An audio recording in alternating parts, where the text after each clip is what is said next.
The Extra Good Sunday from Ramona Quimby, age 8, by Beverly Cleary, section illustrated by Sam Valentino. After Beezus and Ramona refused to eat tongue for dinner, Mr. Quimby suggested the girls cook dinner themselves the very next night. Can Beezus and Ramona make their parents forget this request by acting on their best behavior? Sunday morning, Ramona and Beezus were still resolved to be perfect until dinner time. They got up without being called, avoided arguing over who should read Dear Abby advice first in the paper, complimented their mother on her French toast, and went off through the drizzly rain to Sunday school neat, combed, and bravely smiling. Later they cleaned up their rooms without being told. At lunchtime they ate without complaining the sandwiches they knew were made of ground-up tongue. A little added pickle relish did not fool them, but it did help. They dried the dishes and carefully avoided looking in the direction of the refrigerator, lest their mother be reminded they were supposed to cook the evening meal. Mr. and Mrs. Quimby were good-humored. In fact, everyone was so unnaturally pleasant that Ramona almost wished someone would say something cross. By early afternoon, the question was still hanging in the air. Would the girls really have to prepare dinner? Why doesn't somebody say something, Ramona thought, weary of being so good. Well, back to the old foot, said Mr. Quimby, as he once more settled himself on the couch with the drawing pad and pencil and pulled off his shoe and sock. The rain finally stopped. Ramona watched for dry spots to appear on the sidewalk and thought of her roller skates in the closet. She looked into Beezus' room and found her sister reading.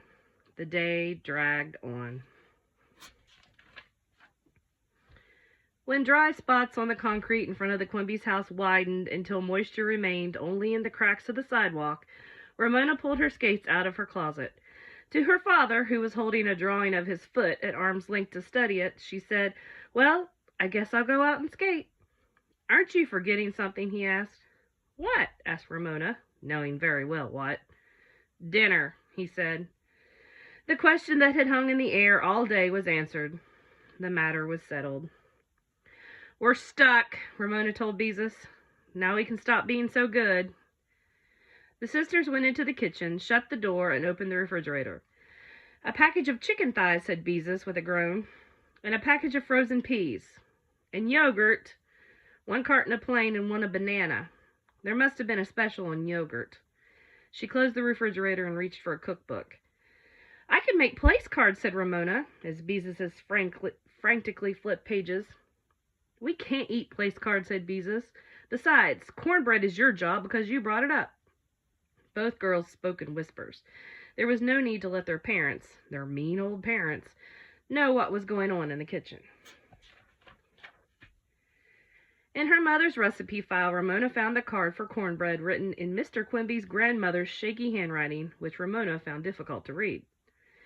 "I can't find a recipe for chicken thighs," said Beezus. "Just whole chicken.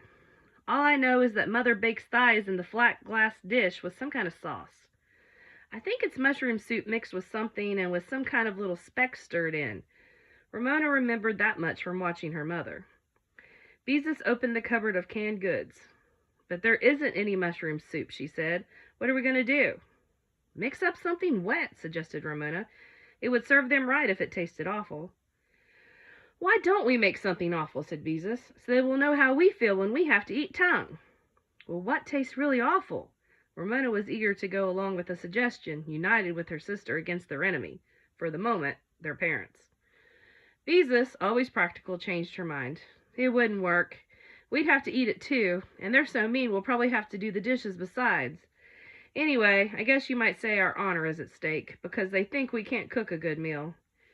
Ramona was ready with another solution. "Throw everything in one dish." Beezus opened the package of chicken thighs and stared at them with distaste. "I can't stand touching raw meat," she said, as she picked up a thigh between 2 forks. "Do we have to eat the skin?" asked Ramona. "All those yucky little bumps." Beezus found a pair of kitchen tongs. She tried holding them down a thigh with a fork and pulling off the skin with the tongs. "Here, let me hold it," said Ramona, who was not squeamish about touching such thing as worms or raw meat. She took a firm hold on the thigh while Beezus grasped the skin with the tongs. Both pulled, and the skin peeled away. They played tug-of-war with each thigh, leaving a sad-looking heap of skins on the counter and a layer of chicken thighs in the glass dish. "Can't you remember what little specks Mother uses?" asked Beezus. Ramona could not. The girl studied the spice shelf, unscrewed jar lids, and sniffed. Nutmeg? No. Cloves? Ugh, terrible. Cinnamon? Chili powder? Well, yes, that must be it. Ramona remembered that the specks were red. Beezus stirred half a teaspoon of the dark red powder into the yogurt, which she poured over the chicken. She slid the dish into the oven, set at 350 degrees, the temperature for chicken recommended by the cookbook. From the living room came the sound of their parents' conversation, sometimes serious and sometimes highlighted by laughter. "While we're slaving out here," thought Ramona, and she climbed up onto the counter to reach a box of cornmeal. After she climbed down, she discovered she had to climb up again for baking powder and soda. She finally knelt on the counter to save time and asked Beezus to bring her an egg. "It's a good thing Mother can't see you up there," remarked Beezus as she handed Ramona an egg. "Well, how else am I supposed to reach things?" Ramona successfully broke the egg and tossed the shell into the counter. "Now I need buttermilk." Beezus broke the news. There was no buttermilk in the refrigerator. "Well, what'll I do?" whispered Ramona in panic. "Here, use this." Beezus thrust the carton of banana yogurt at her sister. "Yogurt is kind of sour, so it might work." The kitchen door opened a crack. "What's going on in there?" inquired Mr. Quimby. Beezus hurled herself against the door. "You stay out," she ordered. "Dinner is going to be a surprise." For a moment, Ramona thought Beezus had been going to say a mess. She stirred egg and yogurt together, measured flour, spilled some on the floor, and then discovered she was short of cornmeal. More panic. "My cooking teacher says you should always check to see if you have all the ingredients before you start to cook," said Beezus. "Oh, shut up." Ramona reached for a package of hot breakfast cereal because its grains were about the same size as cornmeal, and she scattered only a little on the floor. Something was needed to sop up the sauce with the little red specks when the chicken was served. Rice. They spilled cereal grills underneath Beezus's feet as she measured rice and boiled water according to the directions on the package. When the rice was cooking, she slipped into the dining room to set the table and then remembered they had forgotten salad. Salad! Carrot sticks were quickest. Beezus began to scrape carrots into the sink. "Yipe!" yelled Ramona from the counter. "The rice!" The lid of the pan was chittering. Beezus snatched a large pan from the cupboard and transferred the rice. "Do you girls need any help?" Mrs. Quimby called from the living room. "No," answered her daughters. Another calamity. The cornbread would bake at 400 degrees, a higher temperature than that needed for the chicken. What was Ramona to do? Stick it in the oven anyway. Beezus's face was flushed.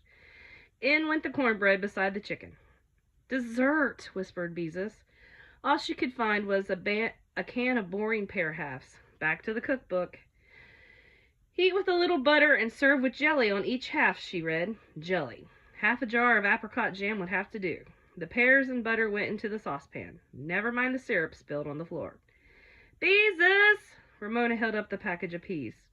Beezus groaned. Out came the partially cooked chicken while she stirred the thawing peas into the yogurt and shoved the dish back into the oven. The rice! They had forgotten the rice, which was only beginning to stick to the pan. "Quick, take it off the burner." How did their mother manage to get everything cooked at the right time? "Put the carrot sticks on a dish. Pour the milk." "Candles," Beezus whispered. "Dinner might look better if we have candles." Ramona found 2 candle holders and 2 partially melted candles of uneven length. Beezus struck the match to light them because, although Ramona was brave about touching raw meat, she was skittish about lighting matches. Was the chicken done? The girls anxiously examined their main dish, bubbling and brown around the edges. Beezus stabbed a thigh with a fork, and when it did not bleed, she decided it must be done. A toothpick pricked into the cornbread came out clean, so the cornbread was done. Flat, but done. Grit, grit, grit, sounded the girls' feet. It was amazing how a tiny bit of spilled cereal could make the entire kitchen floor gritty. At last their dinner was served, the dining room light turned off, dinner announced, and the cooks, tense with anxiety that was hidden by candlelight, fell into their chairs as their parents seated themselves. Was this dinner going to be edible? "Candles!" exclaimed Mrs. Quimby. "What a festive meal!" "Let's taste it before we decide," said Mr. Quimby with his most wicked grin. The girls watched anxiously as their father took his first bite of chicken. He chewed thoughtfully and said, with more surprise than necessary, "Why, this is good." "It really is," added Mrs. Quimby, and took a bit of cornbread. "Very good, Ramona," she said. Mr. Quimby tasted the cornbread. "Just like grandmother used to make," he pronounced. The girls suppressed smiles. They could not taste the banana yogurt, and by candlelight no one could tell that the cornbread was a little pale.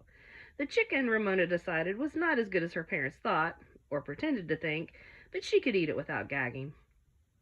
Everyone relaxed, and Mrs. Quimby said chili powder was more interesting than paprika, and asked which recipe they used for the chicken. Ramona answered, "Our own," as she exchanged another look with Beezus. "Paprika! Those little specks in the sauce should have been paprika." "We wanted to be creative," said Beezus. Conversation was more comfortable than it had been the previous evening. Mr. Quimby said he was finally satisfied with his drawing, which looked like a real foot. Beezus said her cooking class was studying the food groups everyone should eat every day. Ramona said there was this boy at school who called her Egghead. Mr. Quimby explained that Egghead was slang for a very smart person. The meal was a success. If the chicken did not taste as good as the girls had hoped, and the cornbread did not rise like their mother's, both were edible. Beezus and Ramona were silently grateful to their parents for enjoying, or pretending to enjoy, their cooking. The whole family cheered up. When they had finished their pears with apricot jam, Ramona gave her mother a shy smile. Mrs. Quimby smiled back and patted Ramona's head. Ramona felt much lighter. "You cooks have worked so hard," said Mr. Quimby, "that I'm going to wash the dishes. I'll even finish clearing the table." "I'll help," volunteered Mrs. Quimby.